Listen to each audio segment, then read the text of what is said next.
बिस्मिल्लाहिर्रहमानिर्रहीम। अस्सलाम वालेकुम वरहमतुल्लाह। शब कदर को पोशीदा क्यों रखा गया, यानी कि 5 रातों में तलाश करने को क्यों कहा गया? अगर ये कोई एतराज़ करे, अल्लाह ताला ने अपने बंदों को कतई और यकीनी तौर पर इस रात की इत्तला क्यों नहीं दी, जैसा कि जुम्मा की रात को साफ तौर पर बयान कर दिया? तो उसका जवाब ये है कि साफ तौर पर इसलिए बयान नहीं किया कि कोई बंदा इस पर भरोसा ना करे और अपने दिल में ये ना ठान दे कि हमने आज रात ऐसी इबादत और नेक अमल किए जो 1000 महीनों से बेहतर हैं, इसलिए ज़रूर ही अल्लाह ताला मुझको बख्श देगा और अल्लाह की बारगाह से हमें बड़े दर्जे मिलेंगे और जन्नत की नेमतें अता होगी। और इस ख्याल में सुस्त ना हो जाएं और आराम के साथ बेखबर बैठ ना रहें। अगर ऐसा करे तो इसकी दुनियावी उम्मीदें इस पर गलबा पा जाएंगी और इसको हलाक कर देंगी। और अल्लाह ताला ने ही ऐसे अपने बंदों को इनकी उम्र के तमाम होने से हरगिज कुछ खबर नहीं दी।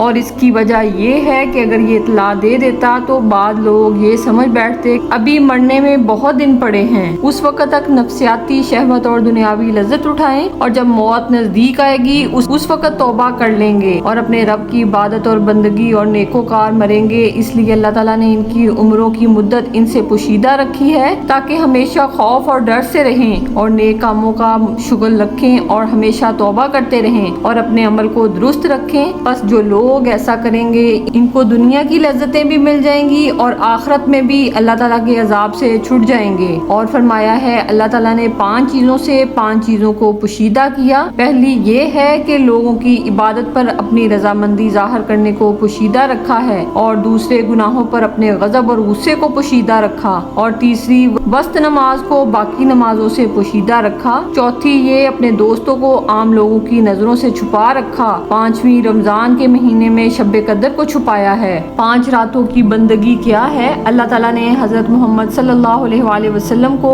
5 रातें इनायत की हैं। पहला मौजज़ा और कुदरत की रात ये है जिसमें शक्कुल कमर का मौजज़ा हुआ। अल्लाह ताला फरमाता है वो घड़ी नजदीक पहुंची और चांद 2 टुकड़े हो गया और इसी रात मूसा के असा से दरिया के 2 टुकड़े हो गए और जब पैगंबर ने उंगली से इशारा किया तो इससे चांद के 2 टुकड़े हो गए। अल्लाह के रसूल के जितने मौजे हैं इन सब से शक्कुल कमर का मौजा बड़ा है। और दूसरी रात वो है जिसमें दुआ कबूल होती है। अल्लाह ताला फरमाता है जब हम तेरी तरफ जिन्नों की एक जमात को फेरते हैं तो वो कुरान को सुनते हैं। और तीसरी रात वो है जिसमें कज़ाओ कदर जारी होती है और अहकाम जारी किए जाते हैं। अल्लाह ताला फरमाता है मुबारक रात में हमने कुरान को उतारा, हम डराने वाले हैं। उस रात हर एक मजबूत काम जुदा होता है। और चौथी वो है जिसमें नजदीकी कुर्ब हासिल हुआ और ये मिराज की रात है। अल्लाह ताला फरमाता है वो ज़ात पाक है जिसने अपने बंदे को एक रात में मस्जिद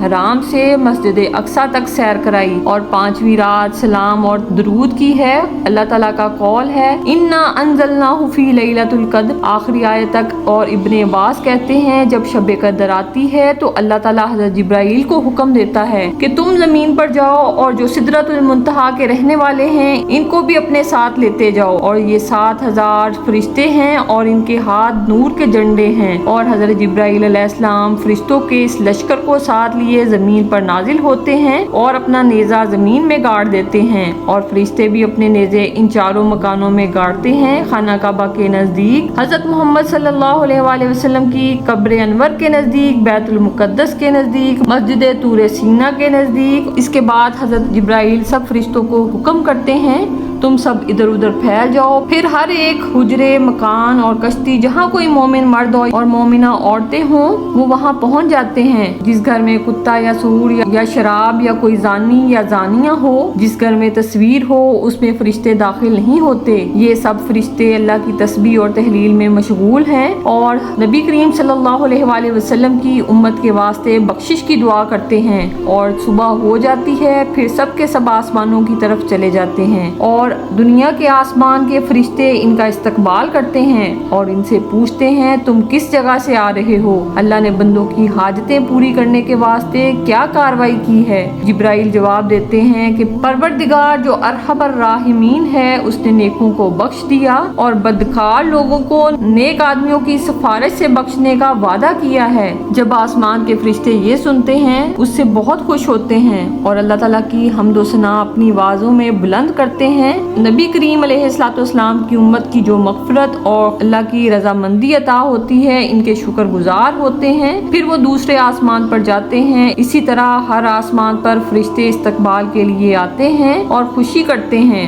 इसके बाद सातों आसमानों के फरिश्ते हज़रत जिब्राईल अलैहिस्सलाम से कहते हैं, अब तुम अपने मुकाम को वापस लौट जाओ। अब सब वापस चले जाते हैं और सिदरतुल मुंतहा के फरिश्ते भी अपने मुकाम को वापस चले जाते हैं। जब हज़रत जिब्राईल अलैहिस्सलाम शब कदर में आसमान से नाजिल होते हैं तो हर मुसलमान को सलाम कहते हैं और इसे मुसाफा करते हैं। और इसकी निशानी ये है कि इस वक्त इंसान के बाल खड़े हो जाते हैं और आदमी दिल में नरमी इख्तियार कर लेता है और आंखों से आंसू जारी हो जाते हैं। और रवायत है कि हुजूर अलैहिस्सलाम अपनी उम्मत की फिक्र में बहुत गमगीन रहते थे। इसलिए अल्लाह ताला ने फरमाया कि ए मोहम्मद सल्लल्लाहु अलैहि वसल्लम, तू कोई गम और रंज ना कर। मैं तेरी उम्मत को दुनिया से इस वक्त तक ना उठाऊंगा जब तक कि इन्हें पैगंबरों के दर्जे ना दे दूं और इन्हें सरदार ना बना दूं। नबियों के पास तो फरिश्ते वही और पैगाम लाते थे और तेरी उम्मत के लोगों पर शब कदर में फरिश्तों को भेजता हूँ। अल्लाह करीम हम सबको तौफीक अनायत फरमाए कि हम शब कदर को तलाश करें और हम पर करोड़हा रहमतें नाजिल फरमाए और हमें भी अल्लाह और अल्लाह के रसूल के बताए हुए तरीकों के मुताबिक चलने की तौफीक अनायत फरमाए। अपना खौफ, अपना जिक्र, अपना फिक्र अता फरमाए। आमीन। जज़ाकल्लाहुल खैर।